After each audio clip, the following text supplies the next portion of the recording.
Have you ever thought about how much beauty and complexity is hidden right beneath the surface of, well, pretty much everything? It's true, isn't it? We often focus on what we can readily see and perceive, but there's a whole universe of intricate structures and patterns operating at scales beyond our immediate grasp. Exactly. And sometimes science gives us a glimpse into that hidden world, revealing an elegance and order that's just mind-blowing.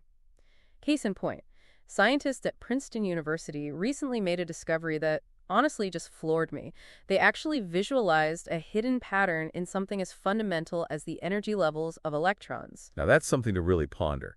Electrons, these tiny particles that form the basis of everything around us, they possess this inherent energy, and it's not just some random chaotic distribution.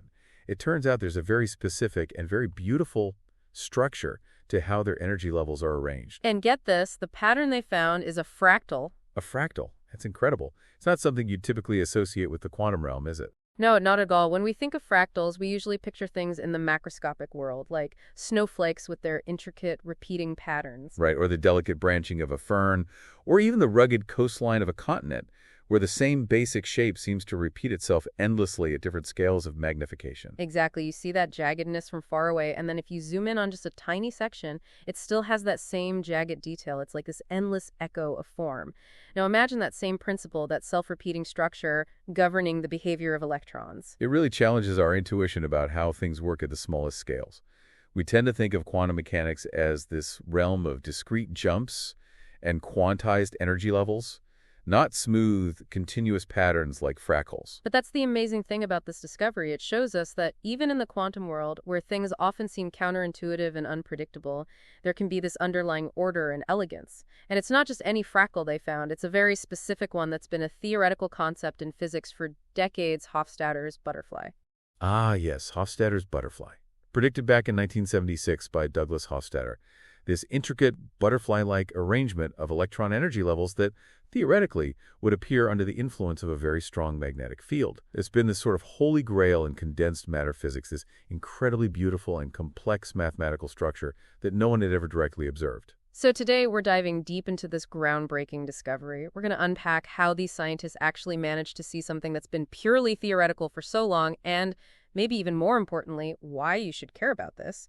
We'll be drawing from the Princeton research itself, along with Hofstadter's original work. We'll really understand the significance of this finding. And I think it's important for our listeners to understand that this wasn't some direct, targeted search for the butterfly. This discovery actually emerged from a completely different line of inquiry, the study of superconductivity in a material called moiré-patterned graphene. Moiré-patterned graphene. That sounds pretty high-tech. Well, the graphene part is pretty straightforward. We've all heard of graphene by now, right? It's this wonder material, a single layer of carbon atoms arranged in a honeycomb lattice. It's incredibly strong, conducts electricity amazingly well, and has all sorts of potential applications. Right. I remember hearing about it being used for everything from flexible electronics to super efficient solar cells. But what's this moiré business? So the Princeton scientists didn't just use regular graphene. They took 2 layers of graphene and stacked them on top of each other. But here's the crucial part. They twisted one layer ever so slightly relative to the other. Like a tiny, tiny angle? Yeah, we're talking just a few degrees. And this deliberate misalignment, this twist, is what creates the moiré pattern. Think about when you overlap 2 pieces of fine mesh fabric, like a screen door. You start to see these larger scale patterns emerge from the interference between the 2 grits. Oh, right. Like those weird wavy patterns you sometimes get on your computer screen if things aren't lined up just right. Exactly. And something similar happens at the atomic level when you twist these graphene layers. You get these larger scale patterns in the arrangement of the atoms, and these are what we call moiré patterns. And these moiré patterns, it turns out, create a totally unique environment for the electrons moving within those graphene layers. Okay, so you've got these twisted graphene layers creating a moiré pattern. How does that lead to Hofstadter's butterfly? Well, according to Ali Yazdani, one of the lead researchers at Princeton, these moiré crystals essentially created the perfect conditions to observe the Hofstadter spectrum when they applied a magnetic field to the electrons moving within them.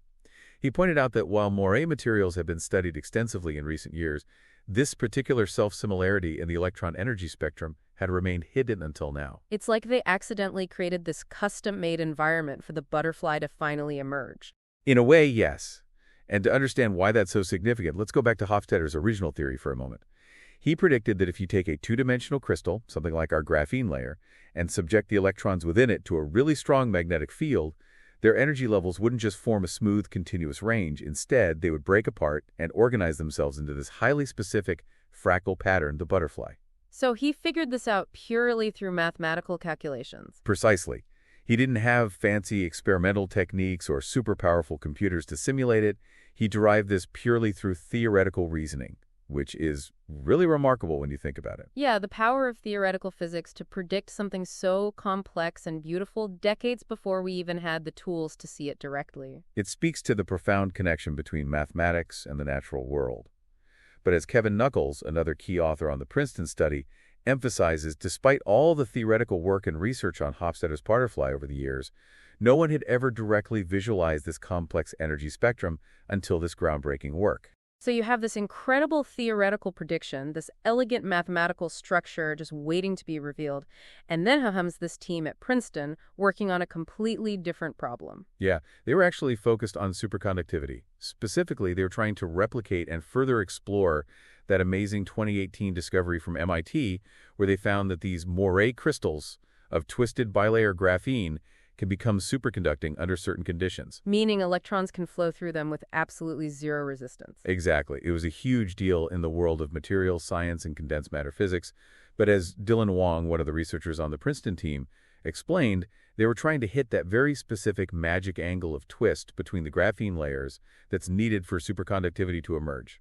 And, well, they missed it. They messed up. Well, messed up might be a bit harsh. It was more like a very fortunate accident. A happy little accident that ended up revealing Hofstadter's butterfly. I love when that happens in science. It's really those unexpected moments that often lead to the most groundbreaking discoveries.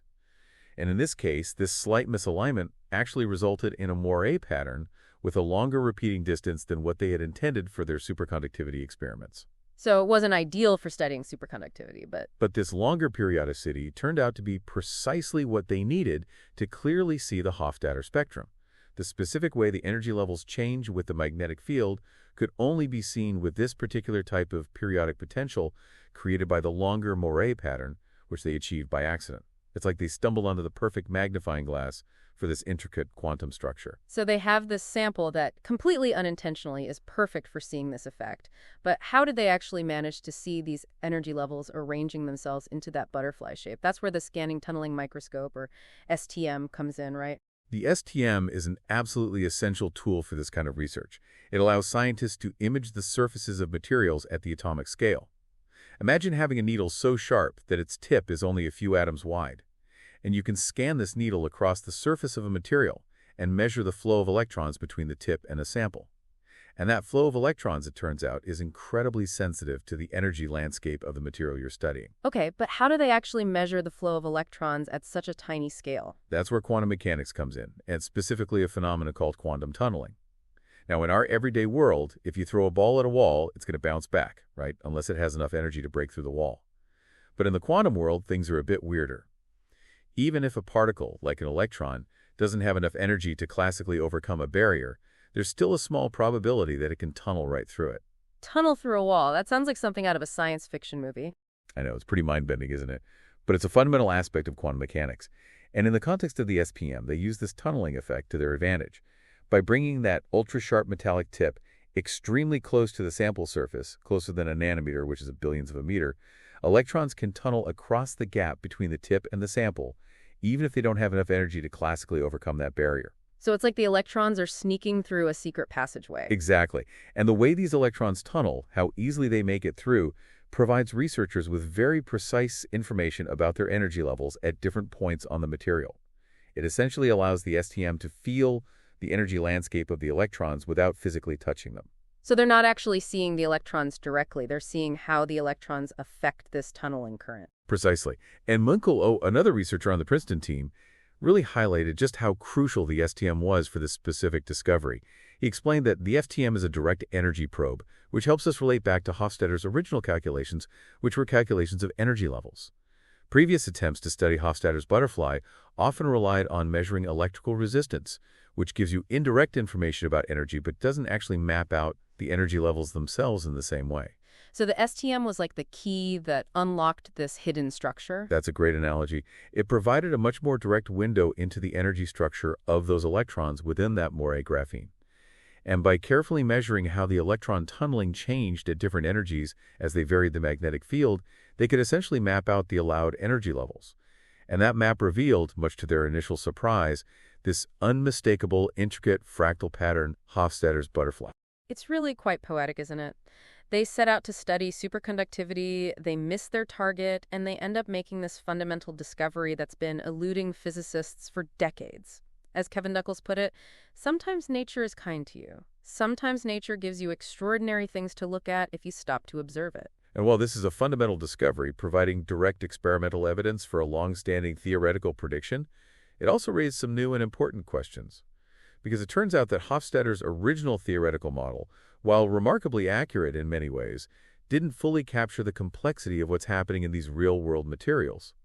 They found that their experimental results matched much better when they included something that Hofstadter's model didn't really account for. And what was that missing ingredient? Interactions between the electrons. Hofstadter's original model treated electrons as these independent particles, each moving in its own little world. But in reality, electrons interact with each other through their electric charge, and those interactions can have a significant impact on their behavior. So even in this seemingly simple system of electrons moving in a two-dimensional crystal, it's more like a complex dance where all the dancers are constantly influencing each other's movements? Exactly. It highlights just how intricate and interconnected things are at the quantum level. And it suggests that our initial idealized pictures of the quantum world, where we can treat particles in isolation, are often just a starting point. To truly understand these systems, we need to account for the complex interplay between all the constituent parts. So this experimental visualization not only confirms a decades-old theory, but also provides really valuable data for theorists to refine their models and get a more complete picture of these complex quantum systems. It's a great example of how experiment and theory work together to drive scientific progress. So what are the next big questions this discovery opens up? Are scientists now looking for other instances of these quantum fractals in different materials or under different conditions? Absolutely. This discovery has opened up so many exciting avenues for research. And as Michael Shear pointed out, the Hofstadter regime is a rich and vibrant spectrum of what are known as topological states. Topological states? That sounds pretty exotic. They are. Think of a topological state like a knot in a string. You can twist and bend the string, but the knot itself retains its fundamental properties. It's a very robust feature. And in the quantum world, these topological states have some very interesting and potentially useful properties, especially for things like quantum computing. So could this discovery eventually lead to new technologies based on these topological states, maybe even more powerful and robust quantum computers? It's certainly a possibility. Being able to directly image these states, as this research has done, is a huge step towards understanding and potentially harnessing their unique quantum properties in the future. That's really exciting. It's a perfect example of how fundamental research, driven by pure curiosity, can often lead to unexpected technological breakthroughs that we can't even imagine at the outset. So to recap for our listeners, after decades of being a theoretical concept, scientists have finally directly observed this fundamentally important fractal pattern in the quantum world, Hofstadter's butterfly. And it wasn't through some massive, targeted experiment, but through a combination of advanced materials science and incredibly precise measurement, all sparked by a serendipitous overshoot in the lab. It really does highlight the power of allowing scientific curiosity to lead the way, doesn't it? And having the right tools at our disposal to explore those unexpected avenues that open up along the way. So the real ha-ha moment here is that fundamental scientific breakthroughs can often emerge from those surprising moments in the lab when experiments don't go exactly according to plan. This discovery raises a profound question. What are the deeper implications of finding this kind of fractal order at the very heart of quantum mechanics? It really makes you wonder, doesn't it? We see these beautiful, self-similar patterns everywhere in nature, from the vast structures of galaxies down to the intricate branching of a tiny snowflake. And now we find it governing the behavior of electrons, these fundamental particles that make up everything around us. Could this be just the beginning? Are there other hidden fractal geometries waiting to be discovered in other quantum systems that we haven't even imagined yet? This discovery hints at the possibility that the universe might be built upon even deeper, more elegant mathematical principles than we currently understand, suggesting there might be a more unified language underlying all of reality. Wow, that's a really profound thought. It definitely leaves me wanting to explore these ideas further. So for those of you listening who are feeling that same spark of curiosity, I would encourage you to delve a bit deeper into the world of fractals, the strange and fascinating realm of quantum mechanics, and the incredible versatility of these moiré patterns. this discovery truly opens up some amazing avenues for exploration and just might challenge some of your fundamental assumptions about the nature of reality itself.